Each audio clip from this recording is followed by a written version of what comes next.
actually talking about Channing's Happy Dad shirt because we done went to every store in Atlanta, Georgia, and we can't find Happy Dad. What is wrong with your hometown? They love it too much here, man.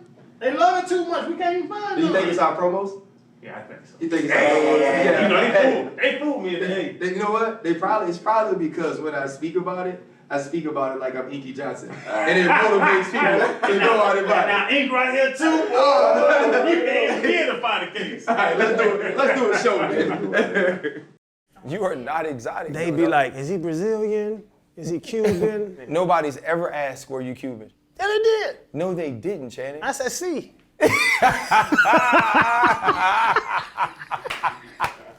Hold up, limitless, niggas to me can't pinning it. I fought the head to witness it. Get my people feeling militant. Way I'm feeling, get me up. On the mission, get me up. Knowing me, I got the key. On the vision, I can trust. Limitless, niggas to me can't pinning it. I fought the head to witness it. Get my people feeling militant. Way I'm feeling, get me up.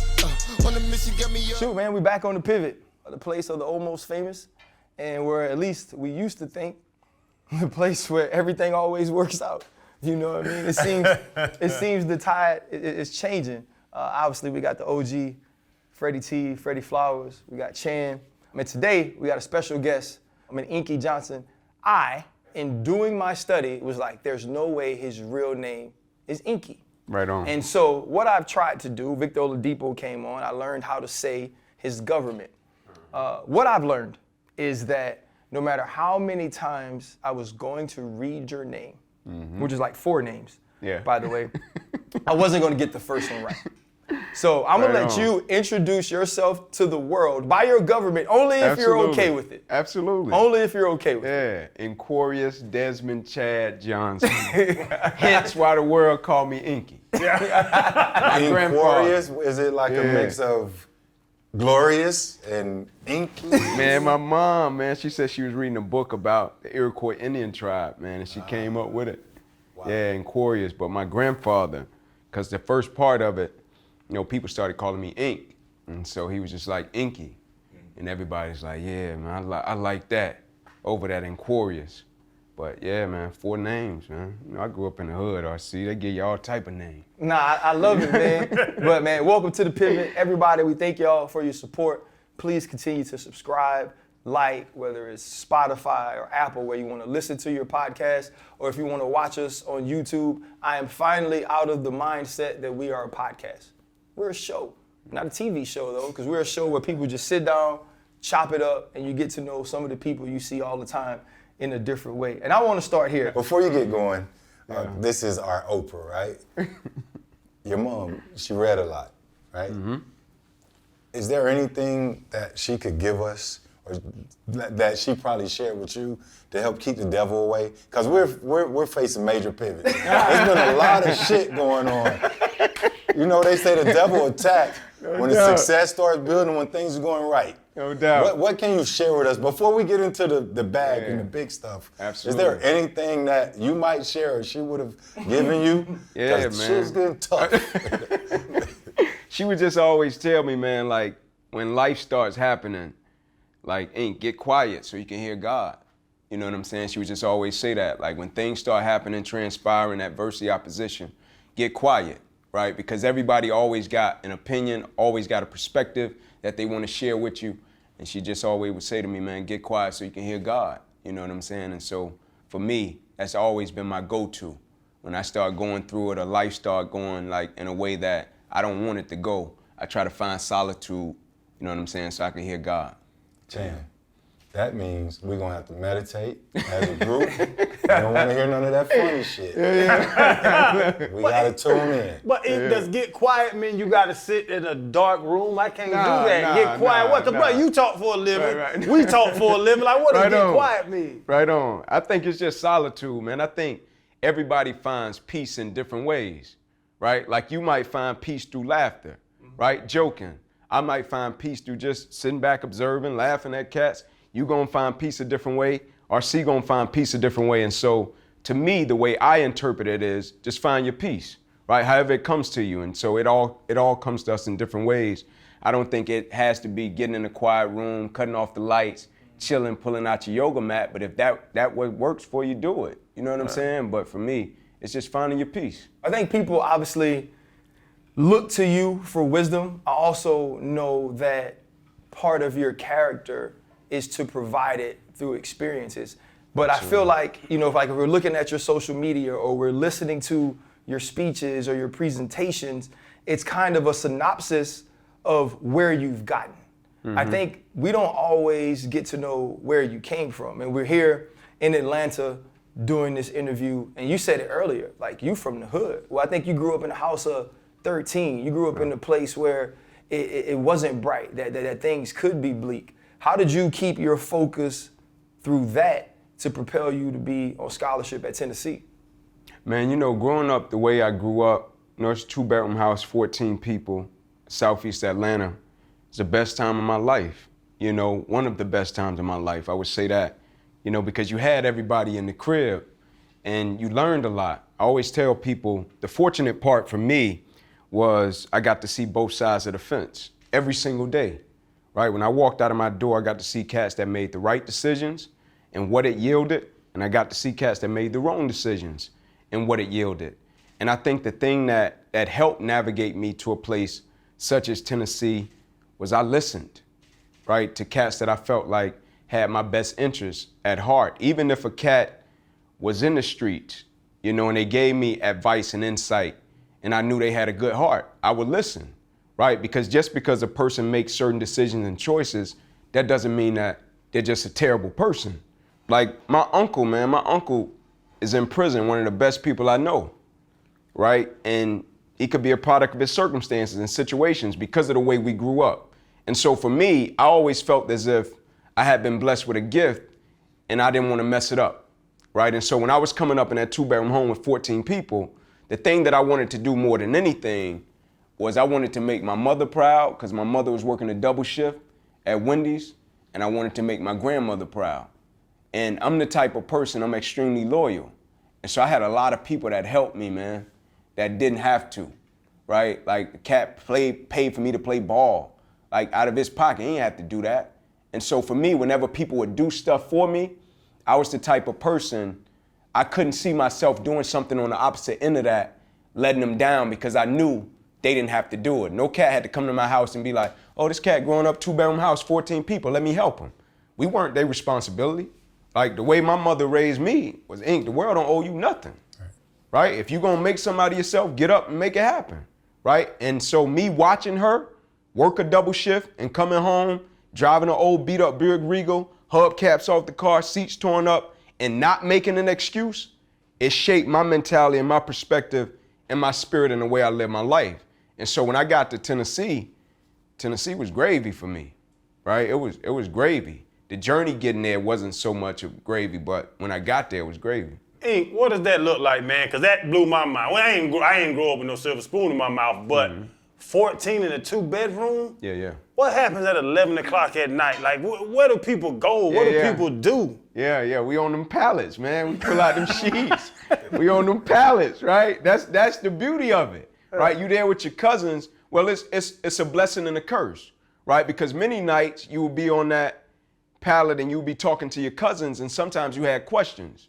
Like I would always say, sometimes I was on the floor and I wish I was under the same roof as my father, right? Because of some of the things I would see, and I wish I could come home and say, hey, Pops, man, I saw this today. Like, what's your thought process on that?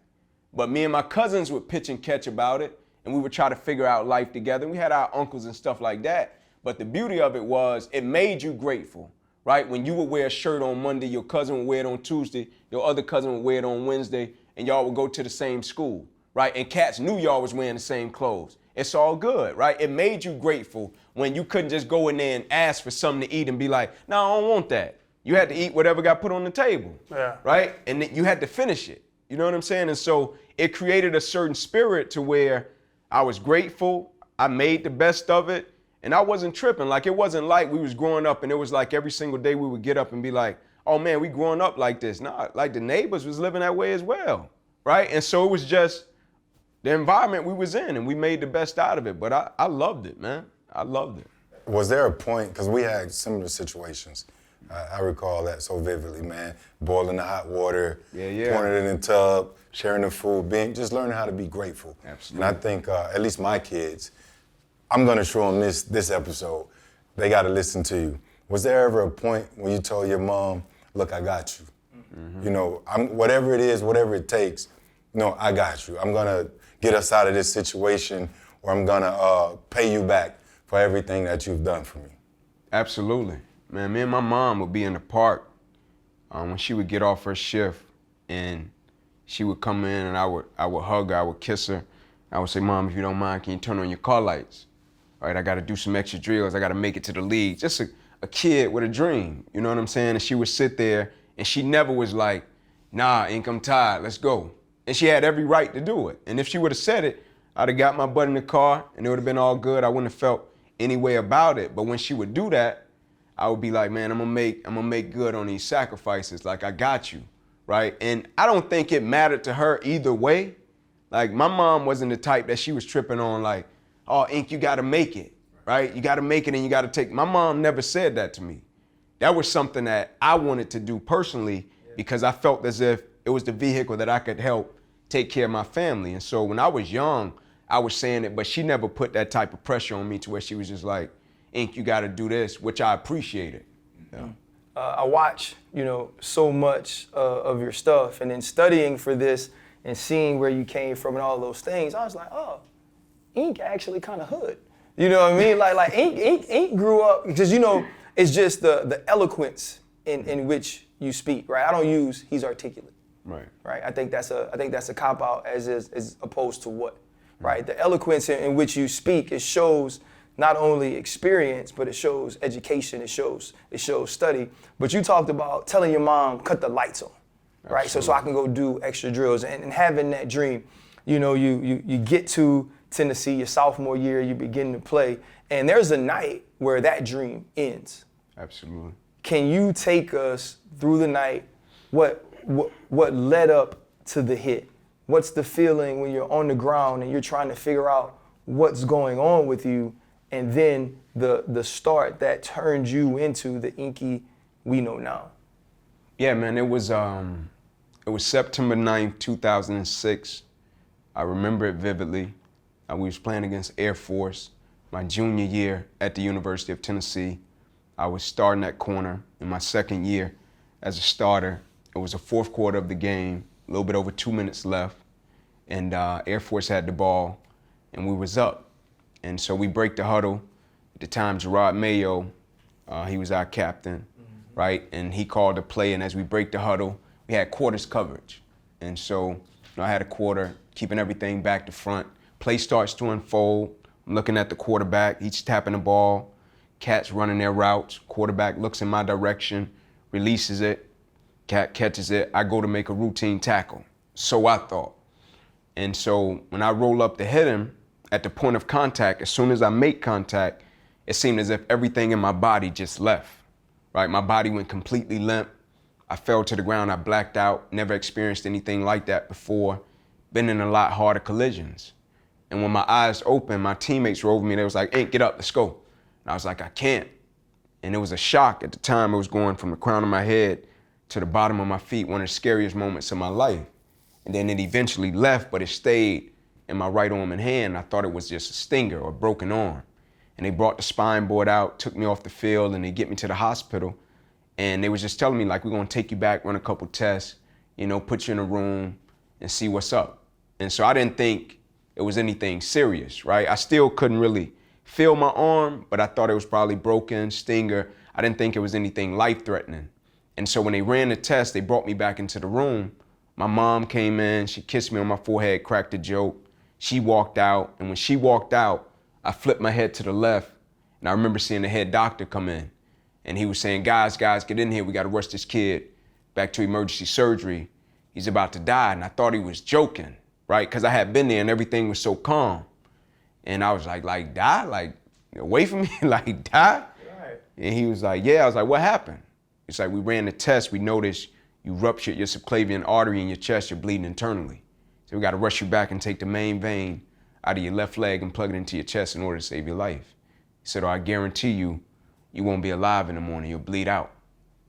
And I was like, let's go. And the next morning I woke up, I had 6 incisions down my left thigh, 1 incision across the left side of my neck, 1 across the right, twice through my right rib, cut out my right pec, bottom of my armpit to the bottom of my hand, 350 staples in my body, and they had bandaged me from my neck to my knees because I tore the nerves in my brachial plexus, which are the nerve roots that go from your spine that control shoulder, arm, hand, fingers. And so at the point of contact, what happened was when I went to hit him, at the last minute, he made a slight shift. When he made the slight shift, his helmet hit me between my shoulder and my neck. So it sent my neck one way, shoulder opposite way, ruptured the artery, tore the nerves from my spine, and it paralyzed my right arm and hand. Ended my career. Yep. So when you see or hear the doctor come in the room and you say, all right, let's go, because he's explained to you, this is what's happening, this is what's going on, and in your mind, this is how I gotta save my life. Mm-hmm. At that point though, are you thinking about anything else, or is it just about living? Because like I know for me, the thought of, okay, you're never going to get to do the one thing you love more than anything ever again. Absolutely. Could you even think of that in that moment, or was it just too fast? It was too fast. Mm-hmm. To be honest, it didn't cross my mind. You know, like, I didn't think I could lose it all in a moment. You know, like you hear this stuff coming up, like your career can end, like something can happen, but it's the bravado of a young athlete, of a cat when he plays ball. You thinking, yeah, that's cool, but it ain't gonna happen to me, right? Like you just got that thought in your head. And so even when they said they had to save my life, I'm still thinking like, even when they save my life, like I'm gonna come back, right? Like that's my train of thought. Like it happened so fast, I never thought like, all right, they saved my life, tomorrow when I wake up, my career gonna be done. Even when my career was done, I didn't think my career was done. I couldn't believe it. It was surreal. How long did the why me moments last? 2 years. 2 years, a solid 2 years.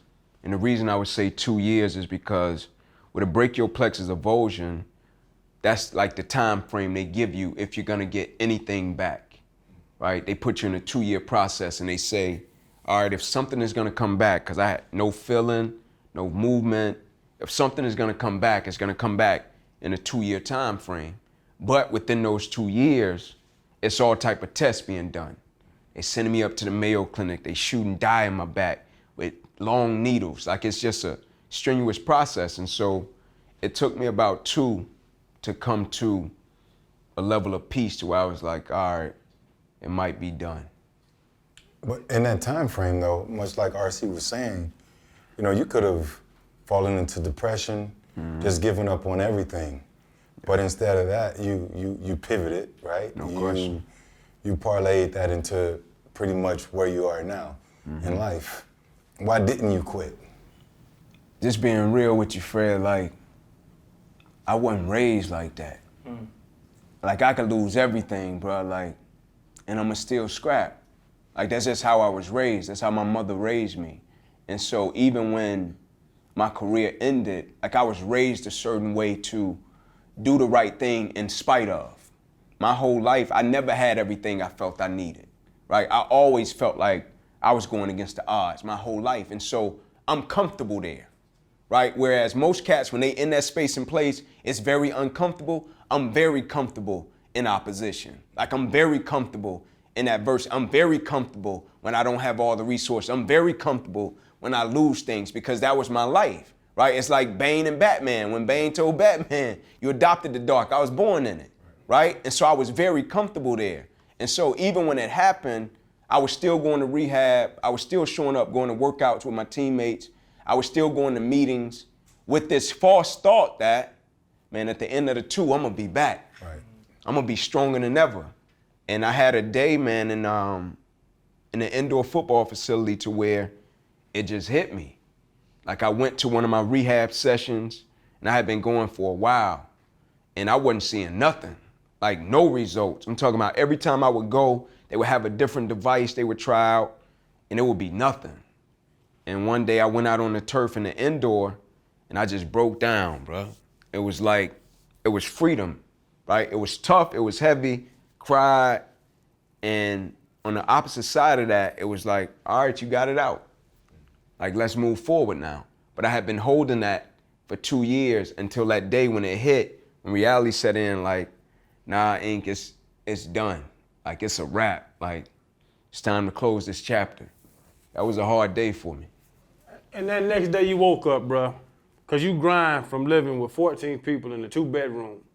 You grind to get to Tennessee, playing ball.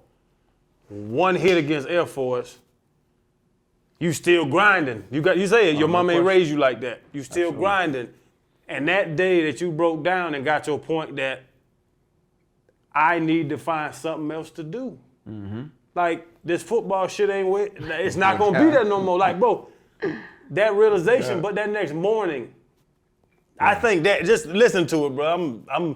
I'm tearing up a little bit too, but just listen to it.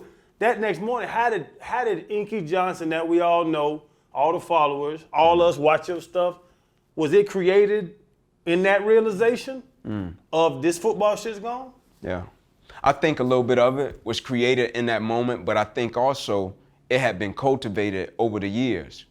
And so, just to explain my train of thought, so when we tell a cat, all of us play ball, right? And come from that background. And so when you tell a cat every single day, all right, man, you gotta be dedicated. You gotta be committed. You gotta work hard. You talk to young cats, kids. We got kids. And you tell them and you stress the importance of, hey, man, show up on time, right? Do what you gotta do, right? Like, handle your business a certain way. And cats don't really see the value in it, right? Cats go, yeah, it's cute. Like, that sounds good. Yeah, I hear you. Why me? Like, I ain't gotta do that. Cats say all type of stuff. Cats got all type of response. I'm paid already. Cats got all type of responses, right? Until something real happens, like a real situation, to where it don't matter how much money you got. It don't matter what type of car you got. It don't matter square footage of your house. Like a real deal situation. Like when a cat's wife gets sick, when your children get sick, when you're in the emergency room with your family, right? Don't none of that other stuff matter, right? But the work that you put in every single day, the mindset that you cultivate every single day, the spirit that you cultivate every single day, the work ethic, the dedication, the commitment, that's you, right? That's your essence. That's your ethos. That's who you are, right? Like, I'm Ink. Like, I believe it with every ounce of the word when I tell a cat, my arm and my hand paralyzed, my heart isn't. It isn't. Right. Like, my arm and my hand is paralyzed, my mentality, it isn't. My dedication, my commitment level isn't. And so the next day for me was, all right, bro, regular schedule programming. Let's rock, right? Because I didn't have anything to go back to. Yeah. Like, what, I'm gonna go back to a pallet? I done came all this way to go back to the floor at my grandma's house? So they can say, Ink, good run, bro. You went farther than anybody has ever went in our family. Come back to the trap. Nah, I'm gonna finish what I started. I'm gonna go on and get my degree. I'm gonna show my little cousins when we encounter adversity and opposition, you keep it pushing. A lot of people done sacrifice for you to be in this moment. That's why it's hard for me to understand when a cat get in a certain situation and they trick it off. Yeah. That's hard for me. Like, I tell cats all the time, the hardest part of my injury wasn't my injury. It wasn't. The hardest part of my injury was walking into a facility and seeing cats take it for granted every single day. Right. That was the hardest part for me. Knowing that a cat's mother had worked for them to be in that situation. Knowing that a coach had sacrificed to put them in that situation. Teachers believed in them, put them in that situation. And cats came in every single day and treated it like it was nothing. I ain't talking about the league. Whether you make it to the league or not, that's inconsequential. I ain't talking about the league. I'm talking about what will you do with the vehicle that you've been blessed with every single day to become a better man. That's it, right? And so for me, when I couldn't play no more, it hurt. I cried. It was probably the toughest thing I've ever been through in my life. But I had stock in a spirit that I had created from the time I was 7 years old, that it wouldn't let me lay down. Fucking me up. Hey, I got quick. Was that a blessing? Oof. Of course. I don't know if you see what I'm saying. Yeah. But just listening to you, bro, this shit is deep. Like you said, hell with the league. You might not have made it, but I don't know if you would have been what you are now without that injury. No question. Can you ever look? Can you look at that injury as a blessing, which is a crazy damn thing to say? Absolutely, 100%. And I can honestly say I wouldn't be doing what I'm doing if it wasn't a result of my injury. I 100% say it. I wouldn't be speaking it doesn't match my personality. Like, that's why I'm so grateful to be able to do it, because it's total opposite of my personality. My personality is more reserved, observed, like I don't speak. And so for me doing it, I'm grateful for it because I know it's being orchestrated by a power that was a lot greater than me. And so I look at it as a 100% blessing, and I can 100% say if my injury didn't happen, I wouldn't be doing it. Just listening to you describe, that day, was it September 9th, 2006 versus Air Force? Step for step, play for play, each and every second, just going back through it. I wanted to ask you, how often does that replay in your head, but we can save it. The circumstances in which you came up, as a kid that got you to Tennessee, all the different adversities that you've gone through, to hear you passionately just turn it on right now. This is your game day. Speaking and trying to get everybody in play, I can tell is your game day. And we getting it for free. Right? Listen, I'm be honest. We getting it for free. I stopped doing the show for like 5 minutes just now. And my eyes was watering. I was fired up. I teared up too. But I guess with your transition, I do want to transition into that. What's your ticket, bro? Yeah. Like, what's the bag? What it costs to get you to speak? It's different, man. It's different. It depends on the scope of work, man. It's different. But I will tell you this, it has changed, right? Because, when I first started doing it, man, I was so grateful for the opportunity just to be asked to do it. I never thought I would be doing it. Right. And so I was just going into a room and I would prepare and I would try to do my best in terms of the opportunity. But I'll never forget, man, I was in a room one day and I was speaking on a bill and there was several cats speaking. And a cat came in who was on the show, like a cat was running the show, the program. And it was me and like 3 other speakers in the room. And the cat came in and he was like, hey man, can y'all exit the room? Like my man wanna come in the room. He wanna have the room to himself. It was another speaker. So I wasn't tripping. I'm like, all right, cool, my man, get the room. But the other cats was like, they couldn't believe it. Like they was like, what? He want the room, all of us speaking, you know what I'm saying? And so they was like, my man wants some water, all type of stuff. And so we standing outside and it's hot. And my man get the room to himself. And one of the dudes that was on the program came over to me. He was like, I want to talk to you. And so I was like, bet, what's up? He was like, no, let's walk and talk. He was like, you see all them cats over there? I was like, yeah. He was like, all them getting paid more than you. I was like, okay. He was like, and you better than all them. And he was like, not only are you better than them, he was like, you care more than them. It's like, it ain't nothing against them, but it's like, bro, I done talked to him, I don't care. Like, this a transaction for him, right?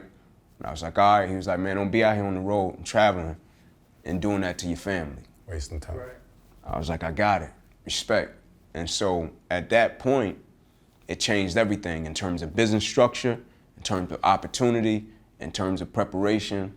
I view it different, right? Because I know, just being real, man, I know I done been in a room to where I done walked in a room and I'm the only black cat there, young brother.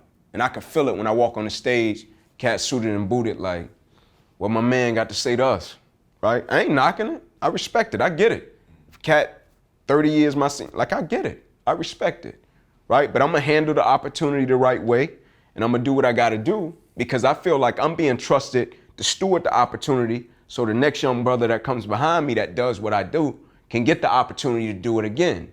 And so I ain't tripping, man. Like every opportunity I get, I feel like you get what you give in life. If I steward the opportunity, I'm gonna get what I'm due, right? And so for me, that's how I view it, that's how I look at it. But yeah, man, I done been blessed, it's all good. Like that to me is down the line, right? We all eventually hope we understand our worth, Absolutely. right? And in understanding our worth, we also learn and realize whether it's football, doing what you do, you kind of end up being worth what people are paid. Mm-hmm. So, but before you get to that, like you got to find that passion. Like I tell people all the time, I was very little. I was 4 years old. My dad was coaching a football team, and I was on the side playing throw up tackle with just like the regular kids because I wasn't old enough, and I was killing them. Yeah. And the coach was like, asked my dad, because my dad was coaching, like, why don't he play? And he was like, well, he's too young. Coach was like, he could do something. And I remember playing defensive end. My dad gave me one rule, keep contained. right? And I was Stay wide outside. as wide as hell. Force everything. Right, I was forced everything back. But my point in reliving that story was from the time I touched the football, I knew exactly what to do with it. Right, you are one of the most dynamic, impactful speakers I have ever heard. Thank you, man. Right, Thank you. we knew when we Means a touched the lot, football that was a talent that could be something. When did you know that this could be something that was not only a career but a passion for you that changed lives? One of my first gigs was in the backwoods of Mississippi. And at the time, I didn't have a contract, I didn't have a rider, I didn't, nothing. I was just going on the strength of the opportunity. And I went to one of these places in Mississippi, and at the time, I had just moved back to Atlanta. And so I was leaving from being a graduate assistant. I was on Kiffin's staff. Kiffin went out to USC, offered me an opportunity to come with him. My wife had got pregnant with our daughter, Jada. And she was like, Ink, we gotta make a decision. So I made the decision to move back to Atlanta, to the same neighborhood I grew up in, a couple blocks away, to work at the rec center, to create leadership curriculum for the kids in my neighborhood. The plan was never to speak, right? I remember the cat telling me like, man, we could pay you like 20,000. I was like, bet. You know what I'm saying? I'm like, bet, I'm gonna be there in a few days, right? And I go back and I go there to the rec center, and they was like, oh man, we meant to tell you, man, you're overqualified. And I was like, overqualified? It's a rec center, man. Got 2 degrees. They was like, yeah, bro, we don't know what to tell you. And at the time, I was getting little opportunities here and there. And cats would tell me, like, man, you need to speak. And I was like, nah, I'm cool on that. And I took this opportunity in Mississippi. And I'll never forget, I pull up late night, and I'm in a field. Like, it's a barn in the back. I see strobe lights. I'm texting my cousins. I'm like, bro, if y'all don't hear from me in a few hours, like, this is where I'm at. Like, I'm in one of those places, right? And the gentleman comes out, man, nice as all get out. And he was like, hey, man, this is my property.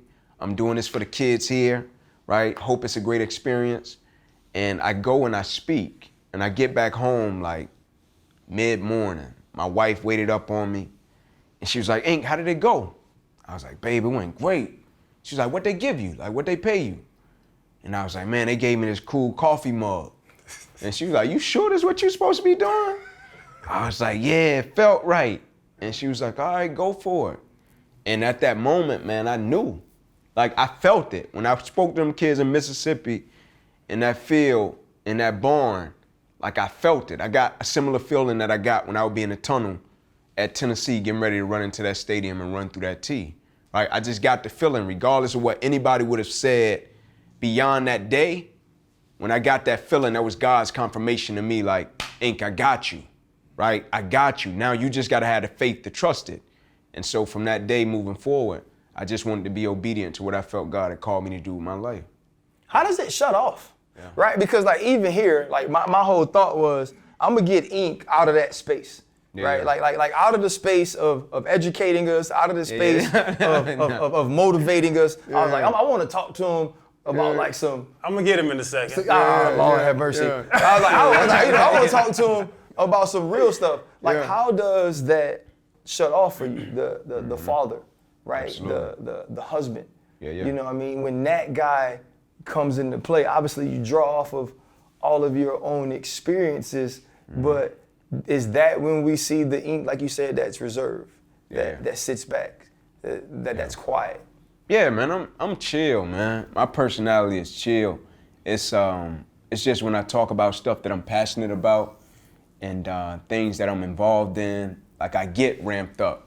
But just in terms of my personality, like my kids, my wife, my mom, my little sisters, like if you ask them like, who is Ink? They're gonna be like, he chill, he's silly, right? Like it's a totally different person, like when I step on stage, because I'm speaking about things that are real to me, right? And so it's just who I am when I do that. But just in terms of my personality as a person, I'm chill, I'm reserved, I'm laid back, and I just chill, man. Do they know who you are though? Like in in your house, like you know what I'm saying? Like like we all played ball. My kids could care less. Yeah, you know what I'm saying? Like my son balls now. Yeah. My son balls now, and he knows. Like he looks back on it, and he like really appreciates what I did, how I worked, what I went through, like all those dope things. But like when they were kids, it's like That's going to work. Yeah, yeah. You know what I'm saying?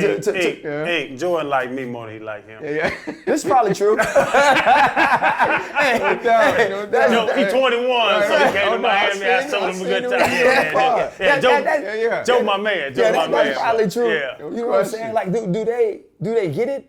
And do they get a little bit of that? Sometimes you know, like when your kids brushing your teeth, you gonna brush your teeth better than anybody ever brushed their teeth. You gonna ambidextrically brush your teeth. You know what I'm saying? Like, do you really? Man, I vowed to not be that dude, man. I vowed, bro. Like, but nah, man, they don't really be tripping on it, man. Even my wife, like, that's one of the reasons why I love my wife. Like, me and her been at it since 5th grade. Wow. Like, she ain't never cared about no ball, no sports. Like, she just never been about that. Like, she is who she is. She loved me for who I am. But my family don't really trip on it, man, because they just see me as dad. My wife see me as her husband. My mom see me as her son. My little sister see me as their big brother. You know, but they don't really be tripping on that, man. They You be know what like, I do? whatever. I'd be like, he'll do something. Well, you said yesterday that you gotta be accountable every day. Where's your accountability? No Hey, doubt. You know what? That's a good ass question. What about when you mess up? Yeah, all the time. So you done been inspiring all these people and then you mess up. How does that go? Anybody throw it back at Oh, you? you already know. My wife gonna throw it at me. I'm talking about every time. My daughter, throw it at me. Got an 11-year-old daughter, my son 10. But absolutely, man, all the time. And it's good for me. I need it. You know what I'm saying? Like, I need it in the worst way in terms of my development and my self-mastery. But like I tell people all the time, early in my career, man, I made a big mistake. And I saw a side of my wife that I hadn't seen. You know what I'm saying? Like, I hadn't even seen this version. And I had been knowing her since 10. Yeah. And so when I first started speaking, man, I'm getting opportunities. Then I start getting paid, and I'm running from poverty. You know what I'm saying? I'm running from my childhood. I'm speaking, I'm taking every opportunity. And I get an opportunity that comes, it's gonna pay me more than I'd ever been paid at the time. And like, I'm like, man, bet. Like, I can't wait to do it. And they send a date through. And the date falls on my wife's birthday. And I'm like, damn, man. And then I started working it out. I'm like, bet, she'll ride with it. I'm trying to work the situation out. I start negotiating. I'm talking for my wife, right? So by the time when I get to my wife, I done buttered it up. I done made it sweet. And she can see how excited I am. She's like, bet, no problem, do it. I'm like, yeah, man, I go speak. I can send you and grandma to the spa. You know, then I fly back in later that day. We'll go to dinner. Smooth. She's like, bet, okay, good. We do it. Everything goes great. I would say 2 days later, it was something small, man. It might have been like some socks in the dryer or something. Hey, bro, she spazzed on me. And I knew exactly what it was. You know what I'm saying? I knew it. Because I felt that and I shouldn't have did it. You know what I'm saying? But my intentions was right, but I made the wrong decision. And so when I did it, she spazzed and I knew. I was like, man, she felt as if I didn't value her and I valued the opportunity and the money over my wife's birthday. Right? And I would never get that moment back again. And so it was a vital lesson for me. And she had grace with me in that moment. And she got on me about it. And I grew from it. But I needed that moment, right? To make that mistake early on. So later on, I wouldn't make a bigger mistake. But yeah, she give it to me though, for sure. For sure. You know, like what's crazy is, you know, now you're doing this, and this is like way back, like way off the subject. And, you know, we're talking about different talents. You know what I'm saying? I don't have a lot of them. You know what I mean? Like, I have learned I'm only gonna do stuff I'm good at. Absolutely. And like, if I ain't good at it, like, I ain't really tripping on it. Like, people like, go golf. For what? Like, so I can go out there and be hot as hell and suck? No I'm doubt. cool on that. I'm not going to do that, right? But, you know, you mentioned working with Kiffin and, you know, being at Tennessee. Absolutely. You know, and you talked to me about a camp Yeah. that you guys had. And listen, I'm on here with 2 Gators every day, so anytime I get a chance to talk about a Tiger, I'm gonna talk about it. You said Tyrann Mathieu came through Tennessee. And like sometimes I feel like the gifts that people have aren't necessarily recognized or appreciated. Tell me a little bit about the meeting after you watched Tyrann at camp.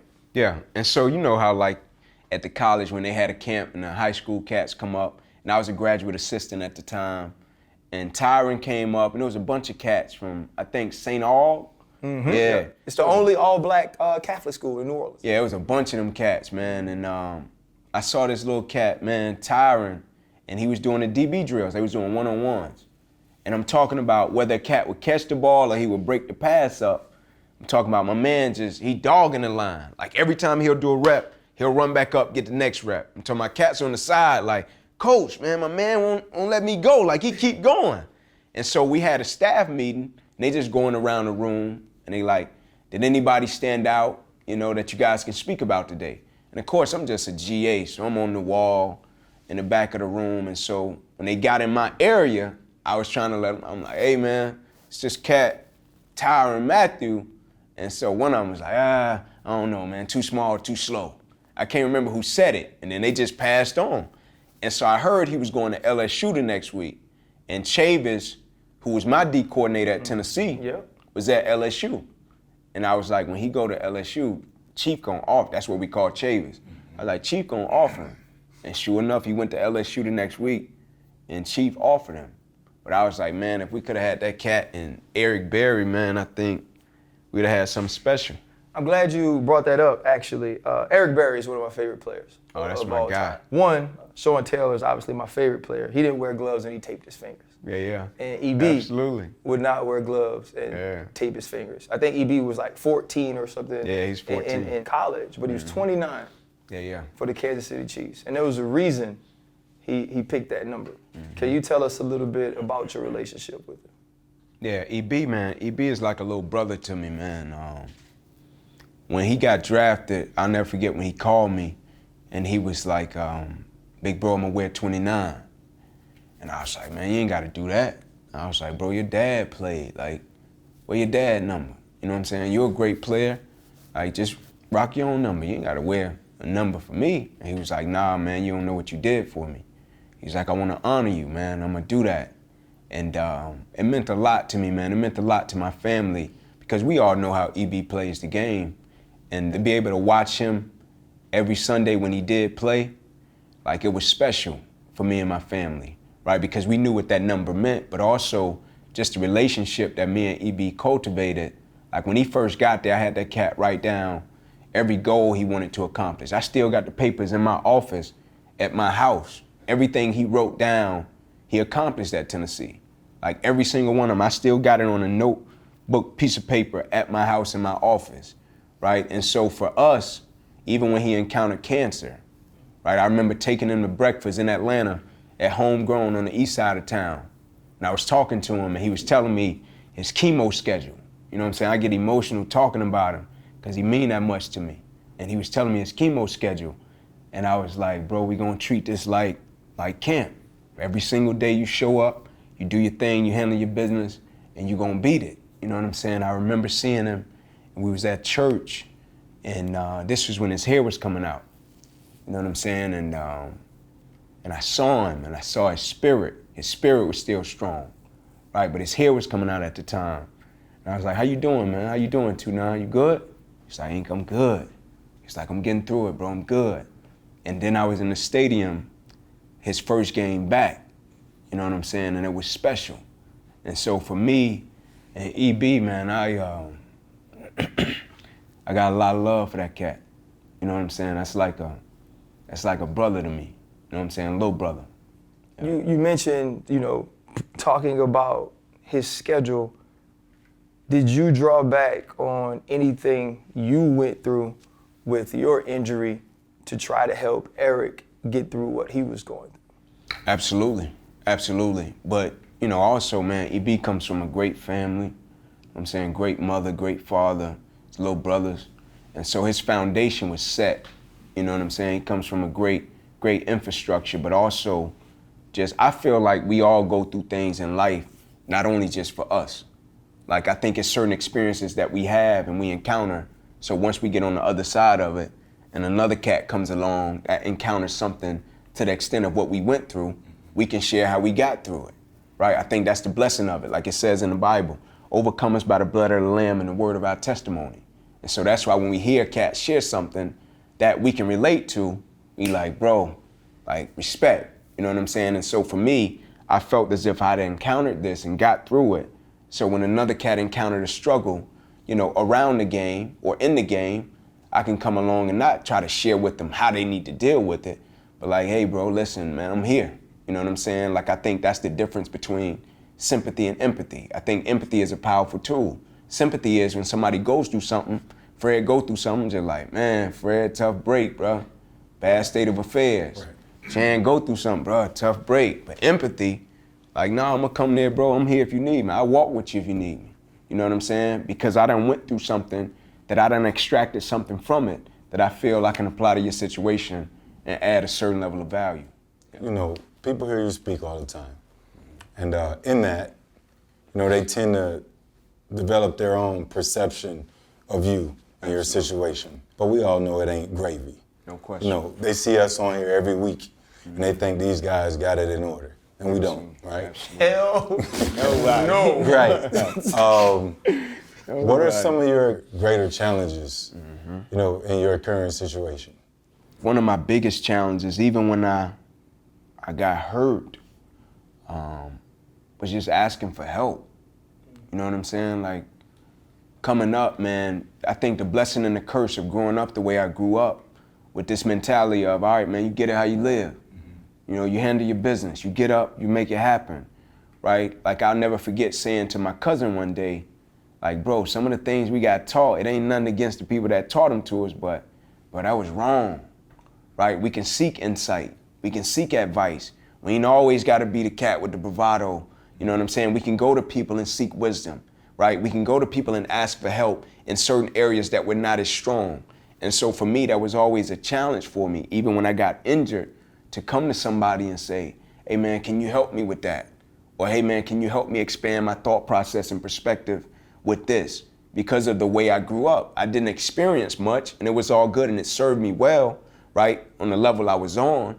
But when I started growing and evolving and experiencing certain areas and aspects of life, I needed some insight and advice, and I had to drop my pride and be willing to ask for help. And also one of the things that I struggle with just as a man is, like, I got the perspective that adults know what they're doing. Like, when they do certain things, they know the intent, they know the intentions, and they know why they're doing it. And so I'm the type of person, I ain't really gonna ask you to explain why you did it. I ain't gonna come to you and be like, hey bro, why you did that? Like, you 15, I might come to you and say, hey youngin', hey whippersnapper, let me holler at you real quick because you probably don't understand layers in what you just did. Right. But with an adult, I don't always be like, hey man, let me talk to you. Let's talk this out real quick. I just bounce, right? And we'll just never probably communicate again. And that's a struggle of mine because I felt as if that was a layer that I added on in my childhood when my father wasn't present. And that's how I got through it, right? And so even when I relate, like our relationship is great now, right? That's my dude, right? Great-grandfather, that's my man. But it was a coping mechanism when I was young that when he wasn't present, that I could just cut people off and keep it pushing.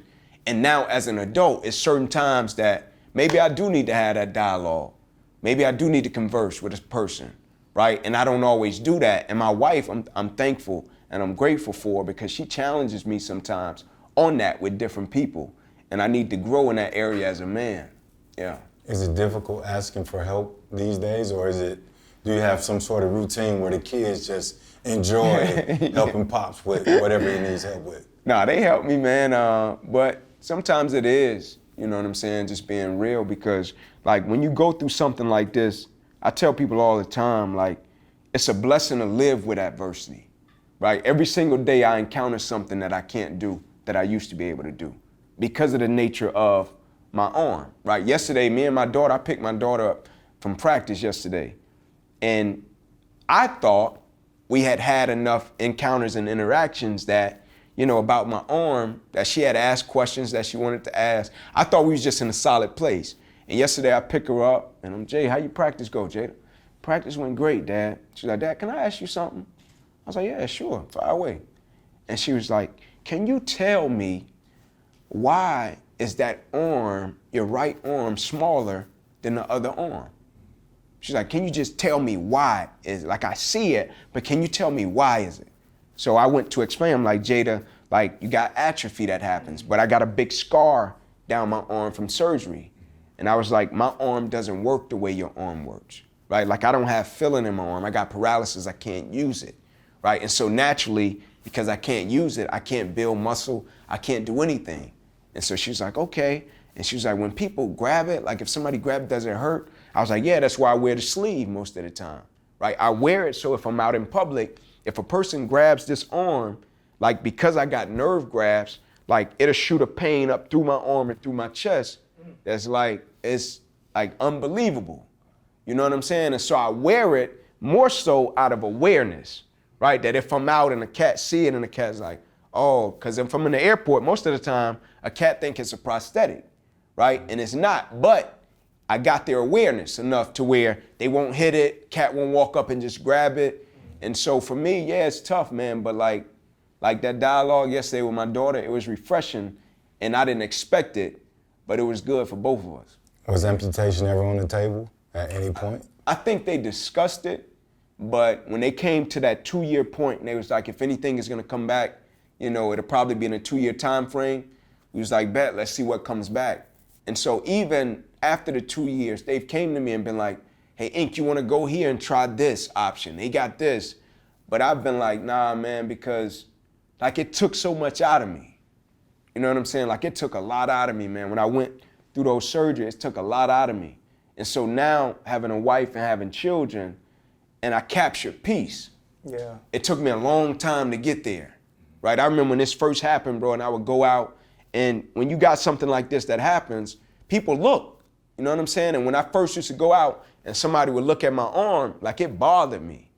You know what I'm saying? I'm like, man, cat just looking at me, right? Like, man, what is that? You know what I'm saying? Without asking a question. Or cat might just look at you and shy away. That hurt more than anything, right? In the early years when it first happened. And so once I captured peace and I was cool with it, like because even till this day, I go out with my family, cat's still gonna look and be like, what's going on? But I'm in such a place of peace because I've had to deal with it for so long. I'm cool that I don't even wanna encounter another option because I know how much it took out of me and I don't want my family to have to deal with that and go through that. And so now I'm in such a place to where it's like, man, I'm all good, I'm living with it, and I consider it a blessing and something that I could use every single day of my life, whether it be to spark dialogue, whether it be for a person to ask me a question, or whether it be to just serve as a blessing to the world. And then I want to ask, man, with like you said, you like to touch people.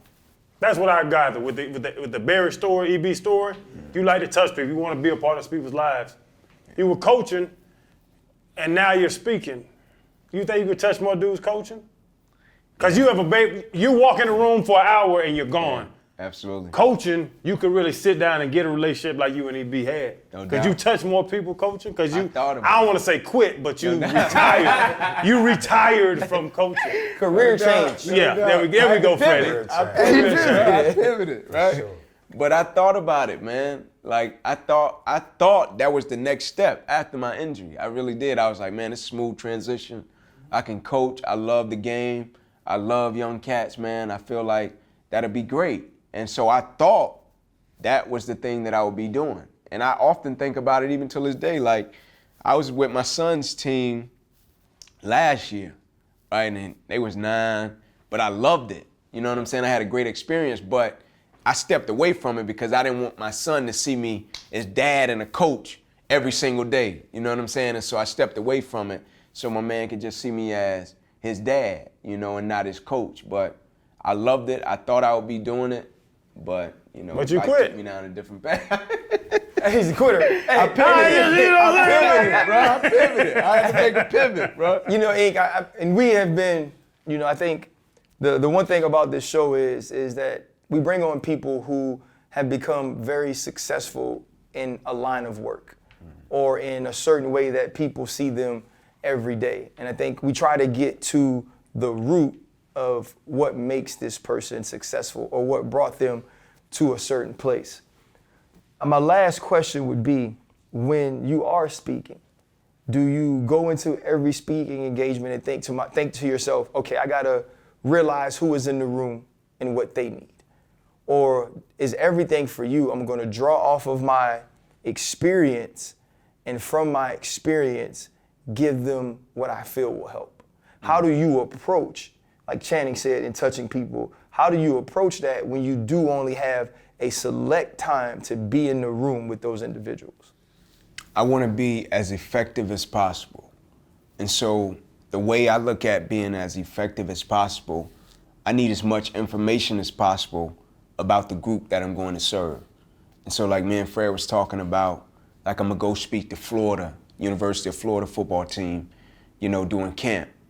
And so before I go on that campus, I'm gonna have a lot of information, whether it be from coach, whether it be from player development, whether it be from a couple of the players. Like if I go speak to Chick-fil-A, I'm gonna have a lot of information before I walk into that room. Part of it is just respect for where I'm going. I want the people to know when I throw out certain verbiage, when I throw out certain terms to try to bridge the gap, I want them to know like, oh man, my man did his homework, right? Like he respects us enough to do his homework so when he steps on the stage, we can know that he's done some actual research and he's not just up here talking, thinking that it's gonna relate, but also from a preparation standpoint, I'm spirit-led as well.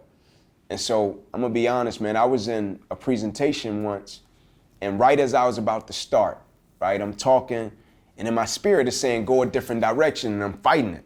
And I look and I'm peripheral and I'm looking and I see a guy get up from a table and I could just see it, but the mic is here. And my man starts walking and he just collapsed, bro. Collapsed, fall out. People start panicking, ladies start screaming, they get the ambulance in there, they get my man woke up, they get him out of there. And at that moment, my spirit was like, I told you, now pray, right? But I'm like, man, I'm a spiritual cat, but I'm like, I ain't one of these cats that's just gonna come and try to push my beliefs on you or you. I ain't that type of person, man. Like, you believe what you believe, it's cool. I got grace for everybody. And I prayed, right? And when I prayed, I got done. The cat that brought me in said, man, I really think we brought you in just for that. He said, I don't think nobody else would have handled that situation the way you just handled it. Thank you. And so part of me is preparation, but part of me also, I have to trust my spirit is leading me in the right direction from my preparation. You've spoke across the globe, man. You've colleges, corporations, just about anywhere. But your childhood dream, make it to the NFL, right? Yeah. Is it different when you enter an NFL stadium? And is there a specific speak that stands out to you that you would say it touched you a bit different than speaking at other teams? I would say I spoke to Tampa, man, and I got this speech on YouTube. It was a while ago. Every team, man, like sports, I do corporate. Corporate is probably my number one source of business, right? It's not even close. Like corporate sales, like number one, like it's not even close. In sports, it's probably two. But sports is where I'm in my element the most. And like I feel like I'm with the guys, you know what I'm saying? And they relate, but it's a speech I gave the Tampa Bay Bucks called Prepare for Glory. And I feel like that was the rawest and most I've been in my element with the squad in a long time. And it's on YouTube and it's from a couple years ago. And it was special, man. Like, I always think about it in terms of like, all right, I didn't make it to the league, but I made it. Yeah. Right? Because of the opportunities I get to go in and speak to the squads, right? The access I get. And so I'm grateful for all of it, man. Like, even like just breaking it down real quick, like I asked my partners, man, like, bro, do y'all realize how blessed and like how gifted y'all are, right? Even athletes to this day, I ask them all the time. I'm like, think about how many cats that started off with the dream or didn't start off with the dream, didn't want to do it, didn't care nothing about it, and they just played ball and it happened, right? Like it actually happened. Like cats that started from 7, 8, 9, and it happened. It's me. You know what I'm That's saying? me. Like it happened. You know what I'm saying? Like the dream actually manifested. Like how much of a blessing that is, right? And so I always try to get cats to just be grateful for the opportunity that they have, right? But also not to take the opportunity for granted, right? Even if it doesn't go the way that you want it to go. The game is incredible. It's an incredible tool that I feel can prepare you for several phases of life. And so for me, when my injury happened, at the time it didn't feel good, right? But now I look at it as an extreme level of preparation, right? It just prepared me for the pivot, right? That's all it did. It prepared me for the pivot, right? The transition. When I had to be like, all right, bro, I can't do it. The game prepared me for the ultimate pivot in my life to my purpose, right? No doubt. And on the other side, have you ever said, the hell with y'all motherfuckers ain't listening? Like, you ever walk in and start talking and be like, man, these motherfuckers don't care, man, kiss my ass. Oh, you already know. You already know. You're going to have some of them young cats, man. Yeah. Like, I had to tell a cat last week. He tried to bring me in to speak to some young kids, and he was like, give him like 45. And I looked in the room, I was like, nah, 8 minutes top. He's like, what you mean 8 minutes? I'm like, man, you see them cats? Cats ain't trying to hear that. You know what I'm saying? What you see about 45 minutes? You just know, right? And like everybody, like I tell cats all the time, it's hard for cats to understand, like everybody don't need it. You know what I'm saying? Like some cats, do they not need it or do they don't want it? Right, some cats don't want it, but some cats like just self-starters, right? I got you. They'll listen to it like y'all pros, right? Y'all get to the point to where y'all are pro, right? A cat ain't gotta come in and tell you how to operate. That's the challenge for me, even being labeled a motivational speaker. That's tough for me. I never called myself that. I never one time came out, hey man, motivational speaker. Because there's so much in the industry that's not authentic and genuine. It landed with us. I think the excitement was seeing a different Inky, and we got it for a little bit, you know. No and doubt. then every now and then we ask the question, and you flip back into it. But I think I know for us, it's about giving ourselves, because I believe truly when we have men like you or women like you on the show, we take things away from it, and I've taken a lot away from this, but we also do it more so for the people that are watching. So from your experience, if you have a short time to give our viewers, our subscribers, just a message about persevering in life, what would that be? Man, always be willing to be stronger than your strongest excuse, right? Always be willing to be stronger than your strongest excuse. And also, always be willing to extend a level of grace to others and yourself, right? I think one of the toughest things for us as people in terms of the realm of forgiveness is sometimes forgiving ourselves, right? For our shortcomings and the mistakes that we may have made along the journey. But every single day, man, getting up, and as cliche as it sounds when you tell a person, hey man, don't take life for granted, right? And a cat will hear it, go in one ear, go out the other. But bro, one of the most underrated blessings is leaving your house and making it back home every single day. You know what I'm saying? Like that's an underrated blessing that we just assume it's gonna happen.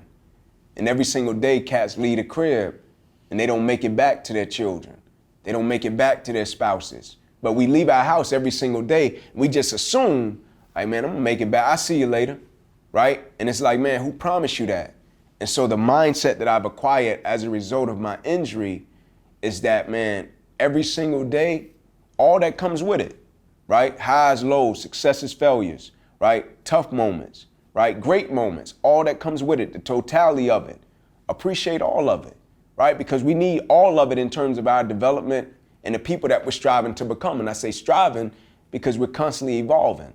And so I would say to him, man, always be willing to be stronger than your strongest excuse, and always be willing to extend a level of grace to both yourself and the others. Because if you haven't needed it yet, I guarantee you it's gonna come a point in time to where you're gonna need another individual to extend a level of grace to you. This is the pivot. Yes, sir. Yeah, that's a wrap. That was big, bro. Man, Thank y'all, man. Appreciate this the shows where I know I'm not smart I enough. expected, but I didn't expect. Big dog. Man, thank you so much too for responding, man. Oh, and no coming question, through. I man. really appreciate it, dog. No question, You blessed man. us, It's dog. respect. Hold up, limitless. Take a stomach, I'm pinning it. I fought the head to witness it. Got my people feeling militant.